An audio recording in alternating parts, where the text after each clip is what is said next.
Hello, Year Fours. The next chapter of The Butterfly Lion is called A Miracle, a Miracle. The lion eyed Bertie for a few moments. The yowling stopped and he began to grunt and groan with pleasure as Bertie smoothed his mane and scratched him between the eyes. "Remember me," he said to the lion. "Remember Africa?" "You're the one. I'm not dreaming this," said Monsieur Merlot.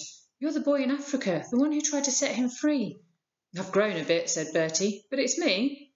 Bertie and Monsieur Merlot shook hands warmly, while the lion turned his attention on me, licking my hand with his rough, warm tongue. I just gritted my teeth and hoped he wouldn't eat it.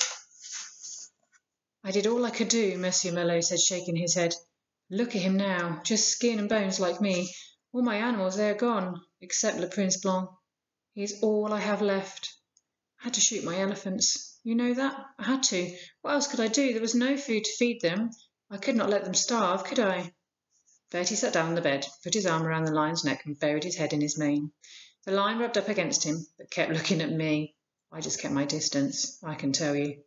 I just could not get it out of my head that lions do eat people, particularly if they are hungry lions. And this lion was very hungry indeed. You could see his ribs and his hip bones too.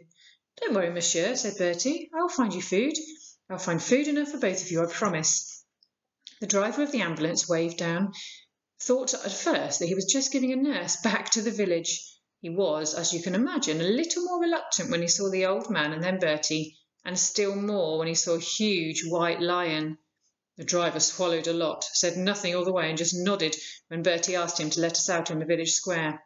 So there we were, half an hour or so later, the four of us, sitting outside the cafe in the sun, the lion at our feet, gnawing on a huge bone the butcher was only too pleased to sell us. Monsieur Merlot ate a plate of fried potatoes in complete silence and washed it down with a bottle of red wine. Around us gathered an astonished crowd of villagers, of French soldiers, of British soldiers, at a safe distance. All the while, Bertie scratched his lion's head right between the eyes. "He always liked a good scratch just there," Bertie said, smiling at me. "I told you I'd find him, didn't I?" He went on. "I was never sure you really believed me." "Well, I did," I replied, and then I added, "after a while anyway."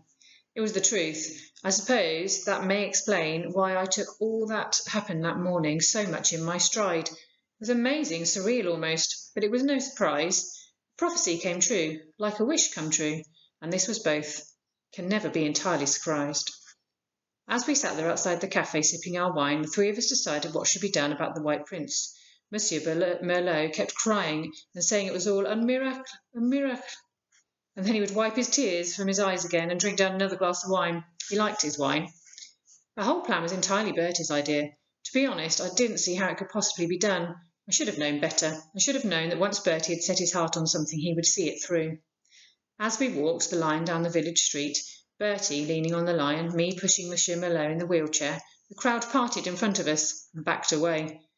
Then they began to follow us at a discreet distance, of course, up the road towards Bertie's hospital.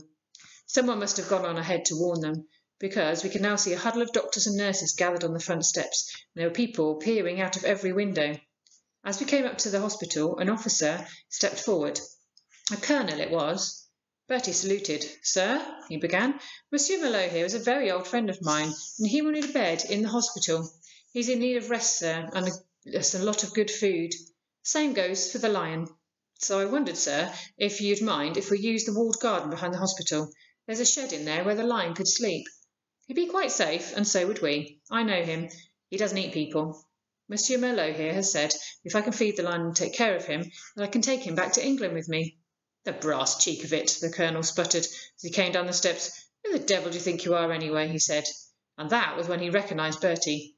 "You're the fellow that won the VC, aren't you?" he said suddenly, a lot more polite. "Andrews, isn't it?"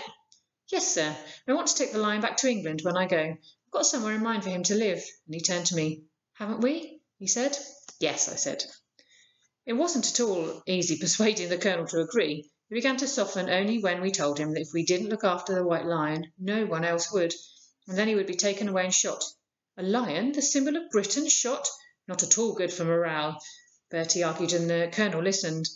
It wasn't any easier persuading the powers that be in England to allow the lion to come back home when the war was over. Somehow Bertie managed it. He just wouldn't take no for an answer. Bertie always said afterwards that it was the medal that did it. Without the prestige of the Victoria Cross behind him, he'd never have got away with it. The White Prince would never have come home. When we docked at Dover, the band was playing and the bunting was out. There were photographers and newspaper reporters everywhere. The White Prince walked off the ship at Bertie's side to a hero's welcome. "British Lion comes home," roared the newspapers the next day. So we came back here to Strawbridge, Bertie, the White Prince and me. I married Bertie in the village church. I remember Bertie had a bit of a disagreement with the vicar because he wouldn't allow the lion inside the church for the wedding. I was very glad he didn't, but I never told Bertie that. Nanny Mason adored both Bertie and the White Prince, but she insisted on washing him often because he smelt. The lion, not Bertie. Nanny Mason stayed on with the three of us, her 3 children she called us, till she retired to the seaside in Devon. That's the end of today's chapter, so tomorrow will be the last day that we're reading this book, so we'll find out what happens to them all.